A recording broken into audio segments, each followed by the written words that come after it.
I want to talk for a second just about the anatomy of a tsunami. Now, I have been talking about tsunamis since 2004 and using it as a metaphor for some of the things that I speak about. Tsunamis start with just a little crack. It's just a little fissure. You know, you might not feel much, might not even know it. You might have little fissures in your family or little fissures at work. And then all of a sudden, something shifts. A tectonic plate shifts, right? And out comes all of this energy. And the energy creates an earthquake, and the earthquake creates a wave. And that wave comes crashing to shore at 500 miles an hour, the speed of a jetliner. Now, some tsunamis are only 10 feet high. Others can be up to 100 feet high. But when those waves hit, it's incredibly powerful. And it changes the landscape forever, right? One of the cool things about the Japanese is they have a sense of community and that sense of wanting to restore order and restore things. And that's a learning that we can take from them today. This is one of their major freeways right after the tsunami and the earthquake hit. Now take a look at this picture only 6 days later. 6 days later, it is completely 100% restored. Isn't that amazing? So that's the power of not dwelling in what happened, but looking at how can we deal with this? How can we get over it? And what do we have to do together to fix it and make it a little bit better? I just think that's an amazing response in 6 days that they were able to do. So their sense of community creates beauty. And their prime minister said that in 5 years, you'll never know that the tsunami had hit Japan. So we'll wait to see, but I believe him. I think that they can do it. So I want to share with you some secrets this morning, some things that I've learned along the way that may be a little bit helpful to you as we're dealing with this economy and some of the work struggles and the different things that are going on in our world today. So I'm going to share because there's some tips that I've learned and hopefully they'll be a benefit to you too. Imagine this, that loop you're on, instead of a loop, use it like a dial from 0 to 100%. And think about what percent of your time and your energy are you spending rehashing this story with yourself or with others. And the guidance that I got was that if you see that meter and that dial going past maybe 10, 15%, if you're getting on to 20% with the dial, it's time to stop that story loop and figure out what's the new script.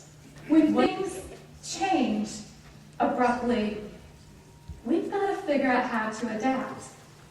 And I know particularly at work, as more pressures come, there's less staff to take care of everything, and we might not have all the resources that we need to do things. We might need to figure out how to be more flexible, how to be more nimble, how to be more adaptable. One of the clients that I work with is an engineering company out of Dayton, Ohio, and they were trying to work on the flex. They had a lot of folks who had been there a really long time, and they did things just a certain way. But they could kind of see that shift happening in the marketplace, and they knew that with the economy, their commercial business was kind of drying up. Their commercial business used to be 60% of their business. And they said, what's growing?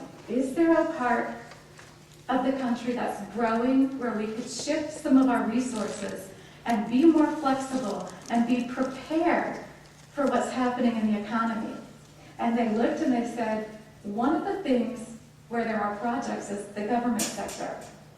And that the government sector is doing some reds and waterways and different things like that. When they started this planning process, government was about 2% of their business. At this point, government is about 60%, and the commercial business has gone down to about the 2%. So they've completely reversed who they're serving in their organization. And that's been their savior in this financial time, that they had the ability to kind of be nimble and shift gears a little bit and be flexible. Analyze your assets means take a look at what you got.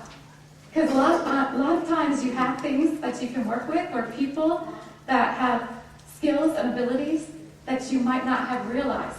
So take a little inventory and look at what do we have that we can work with, that we might be able to use in a different way or use more effectively, instead of going out and buying new. So this picture, it has a pile of rocks, but as you can see, they made the rocks into, I don't know, a monster man or something.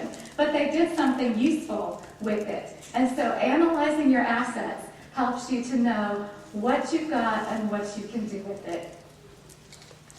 Repurpose and refocus. If things are done and we just need to tweak them a little bit or laser focus in on a particular area of that, that's fantastic because it saves time, it saves energy, it saves coming up with something completely new when we might have something in the file drawer or a program that we haven't used in a couple of years that could really come in handy in these trying times that we're in. So take a look at doing that, repurposing and refocusing. And then, of course, delivering with excellence. Delivering with excellence, even when you're stressed out, and maintaining that level of customer service, maintaining that level of quality and dedication is what's going to separate you and your team and your organization from the others that are out there. And that's probably one of the reasons why this organization is growing while some others are not. You've got to be doing something right to be growing in this economy, in this time that we're dealing with. And then share your success. You know, a lot of you are here from different offices in different parts of the state. In Indiana, I heard. Don't keep your ideas to yourself. Share your success with others.